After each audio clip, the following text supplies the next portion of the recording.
Bismillahirrahmanirrahim. Assalamualaikum warahmatullahi wabarakatuh. Para hadirin, ibu-ibu dan bapak-bapak yang dirahmati Allah Subhanahu wa taala dan berbahagia. Pertama-tama marilah kita panjatkan dengan kerendahan hati dan keikhlasan yang mendalam puji syukur kehadirat Ilahi Robi dengan penuh kesadaran atas karunia nikmat yang berlimpah. Salawat dan salam semoga dicurahkannya pada junjungan kita Nabi besar Muhammad SAW beserta keluarga yang mulia, para sahabatnya yang agung, serta kita dan para pengikutnya sampai akhir zaman nanti. Perkenankanlah saya di sini menyampaikan tentang air, samudra ilahi. Air adalah unsur yang sangat penting untuk semua kehidupan di bumi. Kehadirannya sangat mendukung kehidupan manusia dan makhluk hidup lainnya. Sekitar 71% permukaan bumi terdiri dari air yang menunjukkan betapa pentingnya air dalam keseimbangan ekosistem global. Allah menciptakan air sebagai sumber utama kehidupan, menjadikannya unsur yang tak tergantikan untuk kelangsungan hidup makhluk hidup. Air adalah zat yang sangat penting bagi kehidupan di bumi, di mana air memiliki rumus kimia itu H2O yang dapat berbentuk cair tergantung daripada suhu ya. Cair dalam keadaan normal, kemudian padat pada suhu 0, di bawah 0 derajat, atau gas pada suhu 90 derajat ke atas. Dalam Al-Quran surat Al-Anbiya ayat 30, Allah berfirman, "Waja'alna minal maikula sayin hayyi afala yu'minun." Artinya, apakah orang-orang kafir tidak mengetahui bahwa langit dan bumi keduanya dahulu menyatu? Kemudian kami memisahkan keduanya dan kami menjadikan segala sesuatu yang hidup berasal dari air. Maka tidaklah mereka beriman. Nah, kita semua mempelajari bahwa manusia berawal dari air, yaitu air mani. Dari hasil penelitian ilmiah, air mani itu pun berasal dari tanah yang sudah melalui beberapa proses perkembangan. Allah Subhanahu wa taala berfirman pada surat Al-Mu'minun ayat 12-14. Ayat ini menjelaskan bahwa Allah telah menciptakan manusia dari suatu saripati yang berasal dari tanah. Ada segolongan ahli tafsir menyatakan yang dimaksud manusia dalam ayat ini adalah keturunan Adam, termasuk kita sekalian.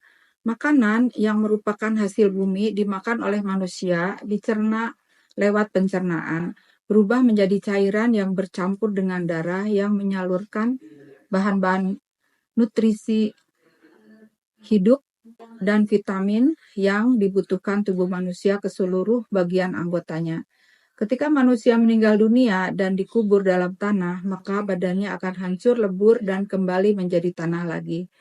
Dalam surat Al-Mu'minun ayat 13, kemudian Allah menempatkan saripati air mani itu dalam tulang rusuk sang suami yang dalam persetujuan dengan istrinya ditumpahkan ke dalam rahimnya.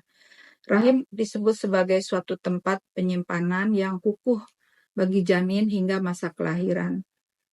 Dalam surat Al-Mu'minun ayat 14, kemudian Allah menjelaskan lebih detail bagaimana proses air mani hingga berwujud manusia. Jadi air mani itu berkembang dalam beberapa minggu sehingga menjadi al-alaq atau segumpal darah yang menempel di dinding rahim. Lalu al-alaq dijadikan segumpal daging, dan segumpal daging dijadikan tulang belulang, dan sebagian dijadikan daging juga. Kemudian tulang belulang itu dibungkus dengan daging lagi seperti pakaian penutup tubuh. Kemudian jadilah makhluk yang berbentuk lain seperti ditiupkan ruh ke dalamnya, sehingga menjadi manusia yang sempurna.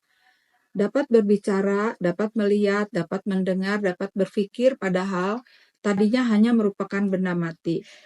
Maka Maha Suci Allah pencipta yang paling baik. Keistimewaan manusia tidak terhenti di situ. Allah juga memberikan akal dan kekuatan nalar yang memungkinkan kita untuk membedakan antara yang benar dan yang salah, yang baik dan yang buruk. Kemampuan ini jauh melebihi para malaikat.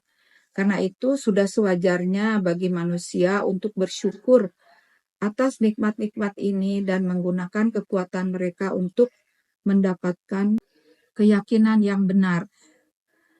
Kandungan air di dalam tubuh manusia itu tersebar di seluruh organ seperti otak. Itu di dalam otak 75%, jantung juga 75%, paru-paru 86%, hati 83%, ginjal 83%, otot 75%, dan darah itu 83%. Maka air itu sangat berfungsi di dalam tubuh, yaitu mengatur suhu tubuh. Salah satu fungsi utama air adalah mengatur suhu supaya tubuh tetap stabil dalam kondisi panas. Misalnya setelah 12 jam lebih tanpa makan, kita merasa tubuh merasa haus. Terus rasanya ada hangat itu di dalam. Akibatnya terjadi dehidrasi akibat udara di luar sangat panas.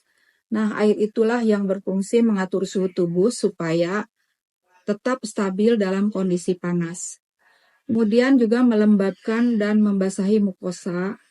Fungsi air yang lain adalah melembabkan mukosa, terutama di mulut, hidung, dan mata. Saat bernapas, ada kandungan air dalam udara. Jadi jangan heran kalau di area dalam hidung itu basah, mulut juga secara normal harusnya basah, ada air liurnya. Tidak heran saat puasa atau tanpa makan kita terasa mukosa di mulut Anda terasa sangat kering. Juga sebagai lumbrikan pada sendi. Jadi air dalam tubuh juga berfungsi untuk melubrikasi alias pelumas sendi. Karena sendi manusia itu untuk bergerak butuh air. Kalau kurang cairan yang tidak normal, tentu saja tidak nyaman untuk bergerak, terasa sakit. Juga melindungi organ dan jaringan dalam tubuh. Fungsi air lainnya adalah melindungi organ dan jaringan dalam tubuh, di mana sel-sel di dalam tubuh itu semuanya isinya adalah air. Jadi sangat penting kecukupan air. Mencegah konstipasi. Kalau bicara konstipasi, kebanyakan kita berpikir masalah serat. Padahal itu adalah air juga berperan di sini. Sebelum dibuang menjadi kotoran, air itu diabsorpsi oleh tubuh. Kalau kita kurang minum, menjelaskan absorpsi dalam tubuh di usus besar juga akan berkurang. Akibatnya konsistensi kotoran juga akan menjadi lebih keras dan mempersulit untuk BAB.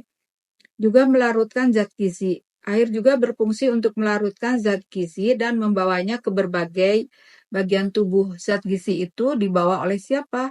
Tentu saja oleh darah. Dan darah itu komponennya terdiri dari 80% adalah air.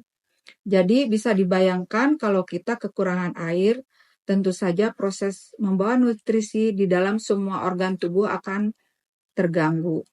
Juga membawa oksigen ke jaringan tubuh lain. Di samping membawa nutrisi, darah juga menyalurkan oksigen dan zat besi di berbagai jaringan tubuh.